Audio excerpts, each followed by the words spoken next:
ও চাচা ডাকছিলেন? হ্যাঁ বাতিজা, তোমরা আইছো? জি চাচা বলেন। ঠিক আছে, দেখো তো মালিক পক্ষ হচ্ছে দেশের বাইরে গেছে, বুঝছো? এখন আসবে কয়দিন পরে, আমার বলছে যত দ্রুত সম্ভব এই বাড়ির কাজটা কমপ্লিট করার জন্য। এখন তুমি কয়দিনের ভিতরে করতে পারবা বা কত লাগবে আমার একটু জানাও।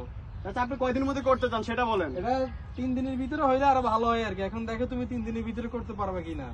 আচ্ছা স্কোয়ার তো অনেক বেশি আপনার বিল্ডিং এর, আর 3 দিনের মধ্যে করতে চান এত তাড়াহুড়ো। আচ্ছা ঠিক আছে, আপনি 60,000 টাকা দিয়েন, আমি এটা কমপ্লিট করে দিব। আর তুমি কত চাও? আর ভাই কি বলবো, আমার জুনিয়র তো বলেই দিচ্ছে, সমস্যা নেই। ওস্তাদ যেহেতু সিনিয়র মানুষ, ওস্তাদ চাইতেই পারে বেশি। আমি নিজে কাজটা করে দিব ভালো করে, আমার 20,000 টাকা দিলেই হবে।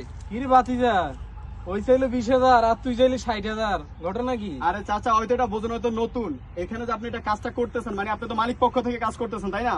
তা আপনার একটা ভ্যানিফিট আছে না? তো আমার হচ্ছে ওই কি মেস্তুরি ওর দিব আমি 20,000, আমার যে অভিজ্ঞতা যেন আমি পাবো 20,000, আর আপনার এখানে ভ্যানিফিট 20,000। দেখছো মেয়েরা, আমার বাতিজার কি বুদ্ধি। বাতিজা, তোমার ট্যালেন্ট আছে তোমার মাথায়। ঠিক আছে কাজের আমি চাচা, তোমার করে দিব ওই টাকাটা রাখেন, কালকে করে দিব। তোমার দেওয়ার ব্যবস্থা আমি করবো। চাচা আপনি কাজটা ভালো করলেন না।